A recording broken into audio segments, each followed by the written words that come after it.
Avez-vous remarqué combien les bougies apportent à la fois du bien-être et du sacré dans nos vies?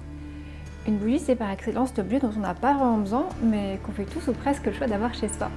Elle nous apporte du bien-être, mais elle marque aussi des moments importants de notre vie. Dîner entre amis, en amoureux, les anniversaires, les prières, nos vœux et nos adieux. La bougie, c'est un peu la flamme symbolique de la vie, et il y a toujours quelque chose de magique. Et justement, aujourd'hui, je vous parle de la magie des bougies.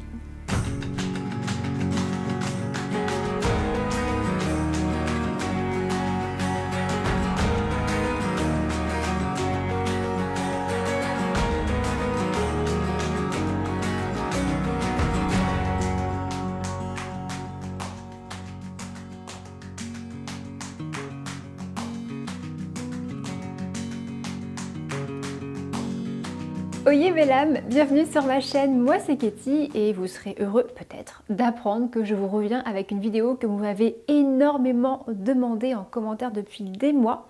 Il s'agit de la magie des bougies et de leur utilisation dans un cadre sacré. Alors, c'est pas tellement de saison, c'est vrai, parce qu'on est au printemps, au moment où je tourne cette vidéo, et c'est plutôt une thématique tournée vers la saison sombre, mais qu'importe, la magie des bougies peut s'exercer à tout moment de l'année, et puis c'est un sujet dont je suis super heureuse de vous parler, parce que c'est une forme de magie populaire qui est simple, efficace et relativement peu coûteuse. Alors, vous le savez désormais, je suis adepte d'une magie accessible et qui fait appel à des éléments que nous pouvons trouver facilement autour de nous. Et la bougie, c'est parfait pour ça.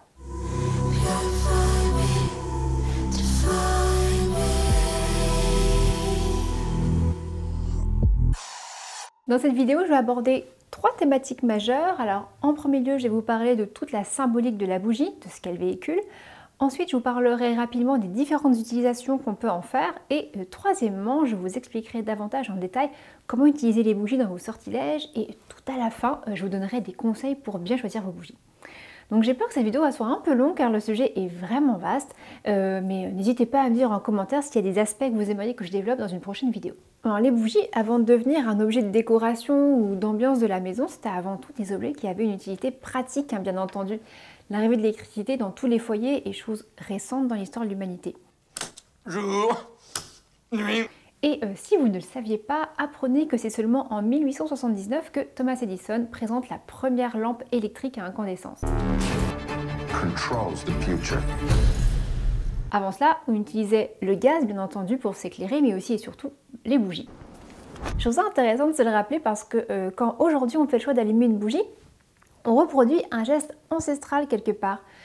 Et ce que j'aime particulièrement avec les bougies, c'est qu'elles nous offrent juste assez de lumière pour y voir suffisamment, tout en préservant le mystère de l'obscurité. Elle semble laisser de l'espace pour l'introspection, le silence et l'inexpliqué. Alors bien sûr, on peut pratiquer l'introspection, méditer, se recueillir ou rester en silence à la lueur d'un néon, mais il est certain que l'expérience, le vécu et le ressenti sera très différent.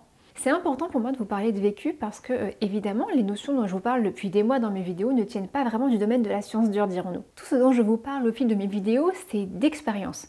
Je vous invite à vous le rappeler parce que, assurément, on pourrait dire mais une bougie, c'est juste une bougie, donc de la cire qui fond. C'est un discours rationnel qu'on peut tenir et qui est valable. Pour vous, une bougie peut n'être rien d'autre qu'une bougie et c'est ok. Mais on peut aussi faire un autre type d'expérience que la science ne sera pas en mesure d'expliquer. Une expérience plus mystique. C'est ce qui se passe quand on allume un cierge dans une église par exemple, ou que l'on allume une bougie devant la photo d'un être disparu.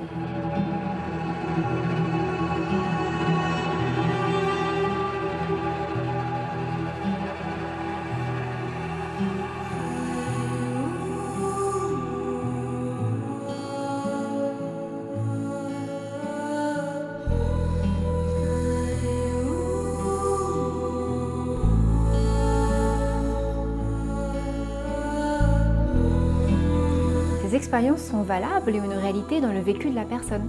Certains mettront le mot croyance ou dogme dessus, mais moi j'appelle ça l'expérience ou la magie intuitive. Et il existe une quantité infinie d'expériences différentes. Et typiquement, les bougies nous offrent un vaste champ d'expériences possibles qui vont bien au-delà du fait d'éclairer une pièce. Et c'est sur ce vaste champ d'expériences qui dépasse la simple pensée matérialiste que je souhaite vous emmener. Quand on allume une bougie aujourd'hui, c'est rarement pour s'éclairer véritablement. C'est la plupart du temps pour le bien-être qu'elle procure. Auprès d'une bougie, on a le sentiment de douceur, de sécurité, enfin, c'est cosy. Je pense que si les bougies ont ce côté si rassurant, c'est qu'elles portent un symbolisme très puissant, celui de la vie tout simplement. Le feu, vous le savez, c'est un élément qui a permis la transformation radicale de l'humanité. La découverte du feu a permis aux hommes non seulement de se réchauffer, mais aussi de cuire les aliments, de fabriquer des objets, voilà, etc.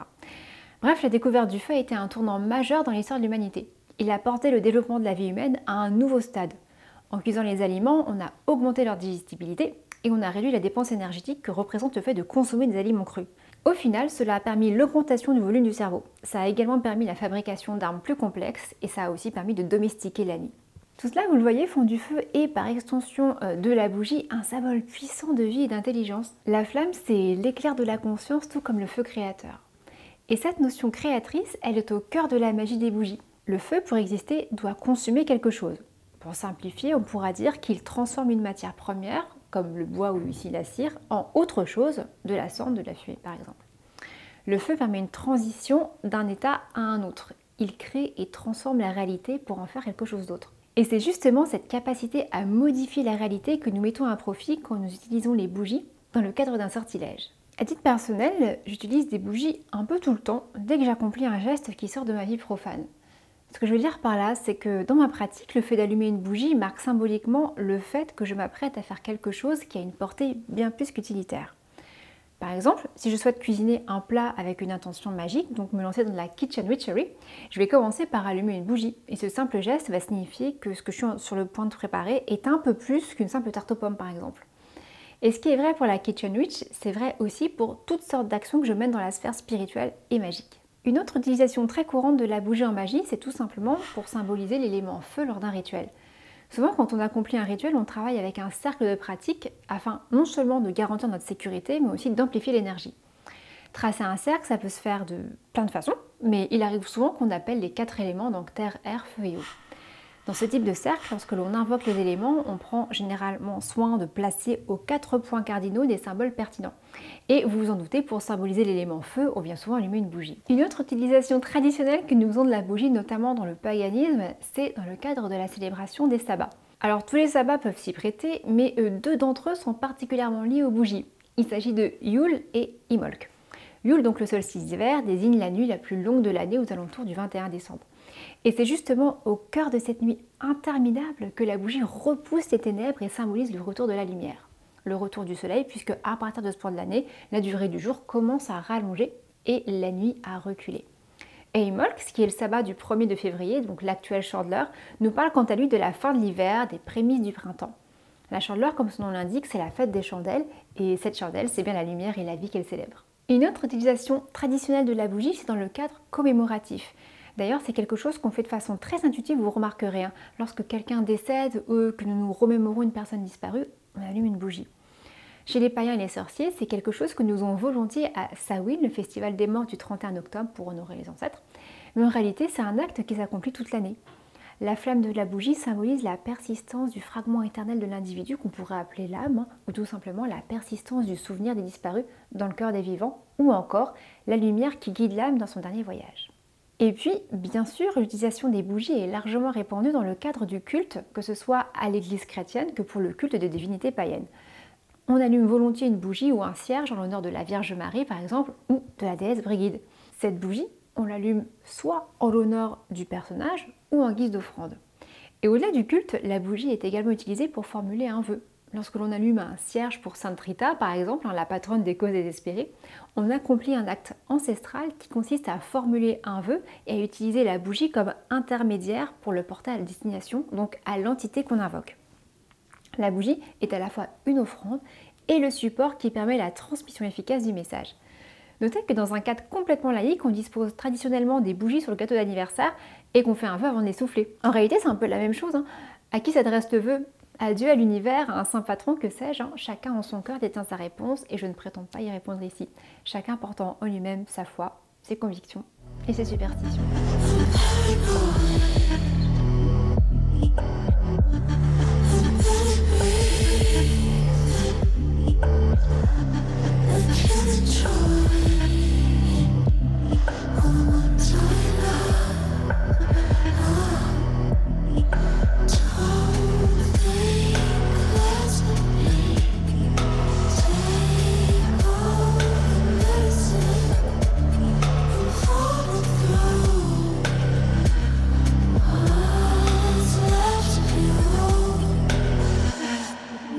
J'en arrive à l'utilisation des bougies dans le cadre de la magie. Et c'est celle que je vais développer ici pour que vous puissiez pratiquer chez vous. La magie des bougies fonctionne sur le principe suivant. La bougie en elle-même n'a rien de magique. En réalité, elle va être le support d'un charme, d'un sortilège qu'on va lui imprimer. Et c'est en se consumant que ce sortilège va être libéré afin d'atteindre sa cible et son objectif. Alors, comment on fait pour créer un sortilège simple avec une bougie? Je vous détaille les étapes une par une. Première étape, définir un objectif. La première chose à faire pour se lancer dans la magie des bougies, c'est de définir un objectif clair, bien défini pour votre sortilège. Un objectif trop vague n'amènera pas les résultats escomptés.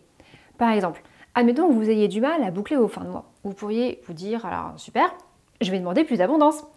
Ok, plus d'abondance, mais d'abondance de quoi? Vous pourriez vous retrouver avec une abondance de pommes ou d'amis qui viennent boire un coup à la maison ou même une abondance de dettes. Donc la première chose à faire, définir un objectif spécifique. Si vous voulez plus d'abondance en termes d'argent, vous réclamez en réalité plus de prospérité matérielle et il est important d'en définir les termes. Voulez-vous par exemple une augmentation de salaire? Que sais-je? Tout ça, vous devez le définir précisément. Deuxième étape, choisir la couleur de la bougie. Une fois que vous avez votre objectif, vous allez devoir choisir la bonne bougie, donc la couleur adéquate.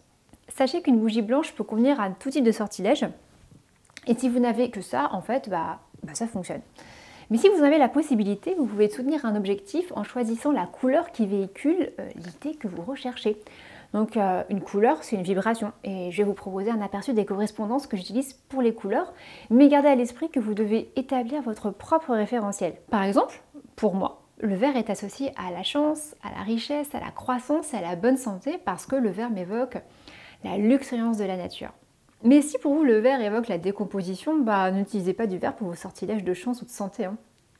Donc je vous invite à prendre un papier et un stylo et à inscrire instinctivement ce que vous inspire chaque couleur. En attendant, voici les correspondances que moi j'utilise. J'utilise des bougies blanches de manière générale pour mes rituels de nouvelle lune et de pleine lune. J'utilise aussi pour le sabbat d'Imbolc et tous les objectifs magiques liés à la purification, le nettoyage ou encore à la vérité et à la paix. J'utilise le noir, les bougies noires pour tout ce qui concerne le bannissement, donc tout ce que je souhaite détruire ou écarter de ma vie par exemple. Elles servent aussi pour les objectifs magiques qui concernent la dissimulation. Les bougies rouges seront utiles pour tout ce qui concerne la vigueur, l'augmentation de la force, mais aussi pour la passion et la vie amoureuse d'un point de vue charnel, tout ce qui est lié à la sexualité. Je les utilise aussi pour la magie en lien avec la lignée familiale, les liens du sang. Les bougies oranges me servent pour augmenter l'énergie, la vitalité, la créativité. Elles stimulent. J'utilise aussi largement pour provoquer un changement, une transformation, une mutation, une transition d'un état à un autre. J'utilise les bougies jaunes pour tout ce qui est du domaine de la joie, de l'optimisme, du rayonnement, de l'audace, tout ce qui est osé.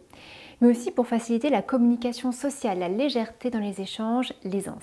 J'utilise le vert pour toutes les questions liées à l'abondance, la prospérité, la santé physique, la chance, la croissance, le développement. J'utilise le bleu pour les objectifs liés à l'intellect, la production intellectuelle, favoriser l'émergence des idées. Elles sont aussi utiles pour la santé mentale, l'équilibre et le sang-froid et le sommeil. Et je les utilise aussi pour la communication juste, la parole juste, les échanges intellectuels. Si on allie la bougie jaune et la bougie bleue pour mieux communiquer, on peut par exemple créer un sortilège pour oser parler et savoir dire. Le violet est utile pour le domaine de la spiritualité et de l'intuition. Développer son instinct, son intuition, sa clairvoyance, favoriser la relation avec le divin et développer la sagesse. Les bougies roses concernent davantage le domaine amoureux pour favoriser l'amour tendre et sincère, les relations de longue durée, le romantisme, mais aussi d'une certaine façon l'amitié. C'est aussi une couleur qui sert les objectifs liés à la paix, l'apaisement, la sérénité. Et j'apprécie aussi le rose dans le cadre de la maternité et de la grossesse. Enfin, les bougies marron concernent davantage tout ce qui concerne la fertilité, la magie du foyer, la magie de la terre et l'ancrage. Troisième étape, purifier la bougie.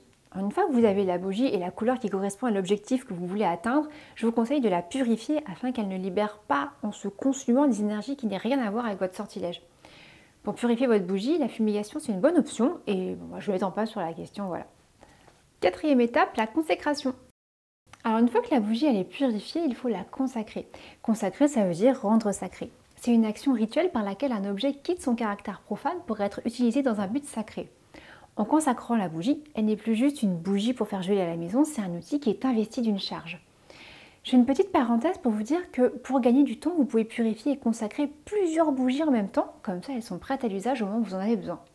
Traditionnellement, je fais ça au sabbat d'Imolc, justement. You say lovely, lovely, it's not over. Pour consacrer une bougie qu'on a purifiée au préalable, rappelons-le, on ouvre un cercle de pratique, on invoque les 4 éléments, on canalise notre énergie à travers les mains, et à titre personnel, je me relie aux énergies du ciel et de la terre, donc je visualise une lumière qui vient du ciel et qui descend dans mon corps jusque dans mes mains. Et de la même façon, j'imagine une lumière, d'une force qui vient de la terre et qui remonte jusque dans mes mains également pour se rejoindre avec celle du ciel. Et j'en imprègne la bougie en récitant une phrase comme « Je consacre chacune de ces bougies à la pratique de la magie et de la sorcellerie pour le plus grand bien ». Une fois que je sens que c'est bon, j'ajoute quelque chose comme « Ces bougies sont à présent consacrées ». Qu'il en soit comme il a été dit. Si vous utilisez votre bougie immédiatement après, ne dissolvez pas le cercle, vous allez travailler à l'intérieur. Si au contraire vous avez l'intention d'utiliser vos bougies plus tard, dissolvez votre cercle en remerciant les forces que vous avez invoquées et les éléments, puis rangez vos bougies soigneusement dans une boîte. Dans l'idéal, on les enveloppe dans une étoffe de soie, car la soie est un excellent isolant énergétique, ce qui permettra à vos bougies de conserver tout le bénéfice de votre préparation. Alors bien sûr, je vous expose là ma façon de faire, il y en a sûrement d'autres, mais voilà, moi c'est comme ça que je procède. 5e étape, charger la bougie. Ensuite, ma façon à moi de procéder, c'est de tenir la bougie dans ma main, dite dominante. Donc la main dominante, c'est votre main la plus forte, la plus agile. La plupart du temps, c'est celle avec laquelle on écrit. Donc je tiens la bougie dans ma main dominante, je ferme les yeux et je visualise mon objectif. Quand je dis je visualise, ça veut dire que je visualise dans ma tête ma vie quand mon sortilège aura atteint son but. Donc je visualise ce que je fais, comment je me sens, comment je bouge, ce que je dégage, tout ça quoi. Et toutes ces émotions, je les fais descendre dans ma main pour charger la bougie. 6e étape, sculpter la bougie. Une fois que vous avez chargé votre bougie, vous allez pouvoir la sculpter. C'est une étape facultative mais que je trouve vraiment intéressante. Sur votre bougie, à l'aide d'un petit objet pointu, vous allez pouvoir tailler des symboles qui correspondent à votre objectif. Par exemple, pour un sortilège d'amour, vous pourriez graver le symbole de la planète Vénus ou un sigil que vous avez créé pour l'occasion, ou même juste un petit cœur, pourquoi pas. 7e étape, l'onction de la bougie. La 7e étape consiste à oindre la bougie, on appelle ça aussi habiller la bougie. Et concrètement, ça consiste à pratiquer une onction de la bougie à l'aide d'une huile appropriée. Là encore, c'est une option que je vous propose, mais voilà, je vous la conseille, c'est rien d'obligatoire. L'huile d'onction, vous pouvez soit la fabriquer vous-même, soit en acheter de toute prête dans des enseignes ésotériques. Si vous la fabriquez vous-même, c'est vraiment facile, il vous suffit de faire macérer une huile végétale que vous avez chez vous, avec des plantes, des herbes, des fleurs ou des cristaux qui correspondent à votre objectif. Si on reprend l'exemple d'un sortilège d'amour, on pourra faire macérer des pétales de rose et un quartz rose dans de l'huile pendant 3 jours par exemple, filtrer le tout et le mettre dans une bouteille. Et au moment de oindre votre bougie, il vous suffira d'en prélever un petit peu.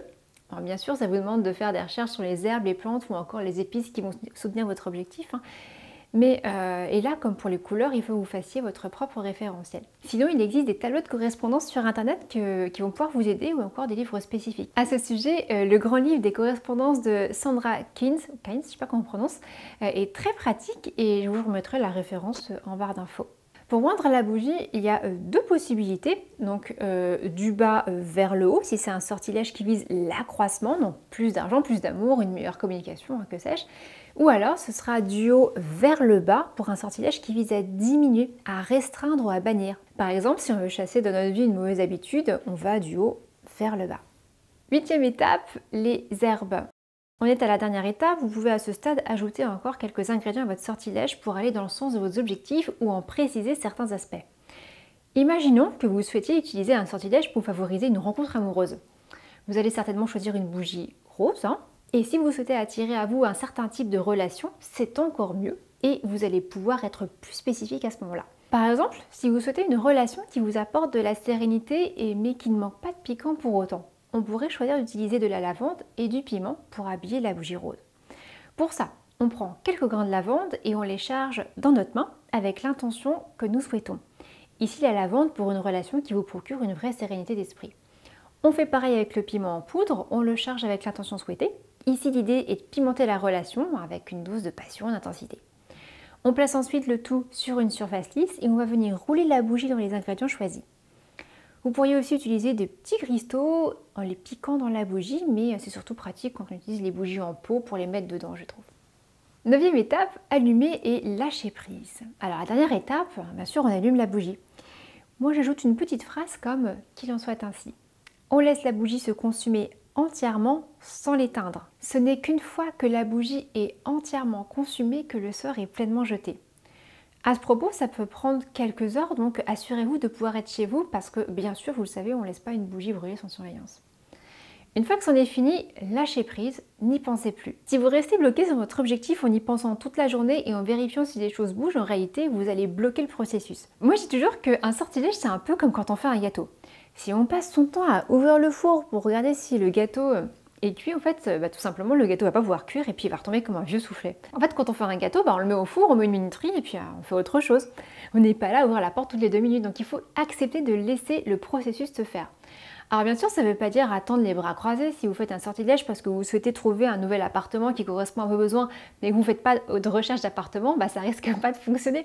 Donc je dis et je le redis, la magie, c'est pas quelque chose qui remplace le fait de se bouger les fesses. C'est une aide précieuse, mais c'est pas du miracle non plus. You say lovely, lovely, it's not over, it's not over. You say lovely, lovely, let it take over. La dernière chose que je voulais aborder avec vous, c'est le choix des bougies. Il existe vraiment toutes sortes de bougies sur le marché, de différentes formes, différentes tailles, parfumées, etc. Et je voulais vous donner quelques conseils pour faire des choix judicieux. Si vous avez l'intention d'utiliser des bougies dans le cadre d'un sortilège, vous aurez donc besoin de bougies de type chandelle, on les appelle aussi cierges, donc de bougies de ce genre-là. De mon côté, j'apprécie énormément celle de chez Hôtel des Brumes, une boutique ésotérique en ligne dont je vous ai déjà parlé à plusieurs reprises. J'ai notamment réalisé plusieurs unboxings sur Instagram, d'ailleurs pensez à me suivre sur Instagram si ce n'est pas le cas. J'apprécie beaucoup Hôtel des Brumes parce que les fondateurs Sam et Loïc ont fait le choix de proposer du matériel ésotérique éco-responsable. À moins que vous ne soyez complètement coupé des réalités de ce monde, vous savez sûrement que l'heure est grave, la planète suffoque, nous sommes à l'aube d'un désastre écologique majeur, bref, je pense qu'il est utile de faire des choix responsables dans nos pratiques. Et figurez-vous que les bougies ont un impact environnemental plus important qu'on l'imagine. À l'heure actuelle, il existe 3 types de bougies sur le marché. Les bougies d'origine minérale, faites à partir de paraffine, c'est-à-dire des sous-produits du pétrole. Ça représente l'écrasante majorité du marché de la bougie parce qu'elles sont faciles à produire et puis elles sont pas chères. Alors bien sûr, le pétrole, c'est une énergie non renouvelable, vous le savez, et ajoutez cela au fait que les bougies en paraffine contiennent des additifs comme de l'eau de javel, et vous avez vraiment une bougie qui dégage une fumée toxique, tout aussi bien pour l'atmosphère que pour vos poumons malheureusement. Leur utilisation nécessite de bien aérer votre maison. Et côté magie, c'est pas l'idéal, parce que la paraffine, c'est un isolant, ce qui dans le cadre d'un sortilège n'est pas idéal pour conduire les charges que nous imprimons. Deuxième type de bougie, les bougies animales. Elles sont faites à partir de graisses comme la stéarine ou celles qui sont faites à partir de cire d'abeille. Bon, le problème de la cire d'abeille, c'est bien sûr que ça nécessite l'exploitation intensive des abeilles avec des procédés non respectueux comme l'enfumage ou même la destruction des ruches moins rentables. Vous êtes peut-être au courant que nos pauvres abeilles sont déjà en difficulté et je vous invite à faire vos recherches sur la question. Et enfin, troisième type de bougie, ce sont les bougies d'origine végétale. Elles sont faites à partir de soja, de colza ou encore de palme. Ce sont mes options préférées parce que ce sont des alternatives bien plus écologiques et saines à condition que le soja, le colza ne soient pas issus d'un champ bourré d'OGM, ce qui est le cas dans aujourd'hui 75% des plantations du soja du monde malheureusement. C'est pour cela que j'apprécie les bougies de chez Hôtel des Brumes qui sont en cire de colza sans OGM et sans pesticides et fabriquées de manière artisanale, donc à la main. Même la mèche est en coton bio. Écoutez, j'ai une super nouvelle, j'ai un petit code promo pour vous chez Hôtel des Brumes. Si vous voulez tester leur superbe bougie en cire végétale, j'ai 10% de réduction à vous proposer avec ce code promo. Et voilà, j'espère que ça vous permettra de vous lancer dans la magie des bougies. Donc ces bougies, elles respectent donc les 3 critères que je recherche. Elles n'ont pas d'impact environnemental négatif, elles respectent l'humain et elles sont efficaces pour les sortilèges. Bref, ce sont de loin mes préférés. Par contre, j'attire votre attention sur le fait que pour le type de magie des bougies dont je vous parle dans cette vidéo, il faut bien attendre que la bougie se consume entièrement. Et le petit hic avec ce type de bougies qui font à peu près 20 cm, c'est que ça prend plusieurs heures. Ça veut donc dire que vous allez devoir rester à proximité de la bougie pendant tout ce temps. Si vous devez sortir de chez vous ou même aller vous coucher, il est carrément imprudent de laisser une bougie allumée, vous vous en doutez. Donc c'est un paramètre à prendre en considération. Si vous faites le choix de grandes bougies comme ça, il faudra pratiquer votre sortilège à un moment où vous savez vous pouvez rester chez vous. Si tel n'est pas le cas, il existe des bougies plus petites qui sont hyper pratiques. Comme celle-ci, je vous les montre, je remercie d'ailleurs Delphine de la chaîne Delphine l'astucieuse pour m'avoir indiqué ces bougies. Au passage, allez faire un tour sur la chaîne de Delphine, c'est une femme adorable qui propose plein de contenu autour de la beauté au naturel et le tout avec une belle dose de douceur et de bienveillance, donc elle est super inspirante. Voilà Delphine, si tu passes par là, je t'embrasse. Et bref, Delphine elle m'a indiqué l'existence de ces petites bougies qui existent également en cire végétale sur la boutique La Coupe des Fées. Voilà, je m'arrête là pour aujourd'hui car cette vidéo est déjà tellement longue. Voilà, j'aurais bien des choses à vous raconter encore sur les bougies, mais écoutez, si ce sujet vous intéresse, j'en reparlerai. J'espère que cette vidéo vous aura mis le pied à l'étrier en tout cas, et merci de m'avoir écouté. Je vous invite à vous abonner à ma chaîne, à partager cette vidéo autour de vous, à la commenter, à mettre un petit pouce bleu. Ce sont des petites actions qui encouragent énormément mon travail et ma visibilité. On se retrouve très bientôt pour une nouvelle vidéo. À très vite!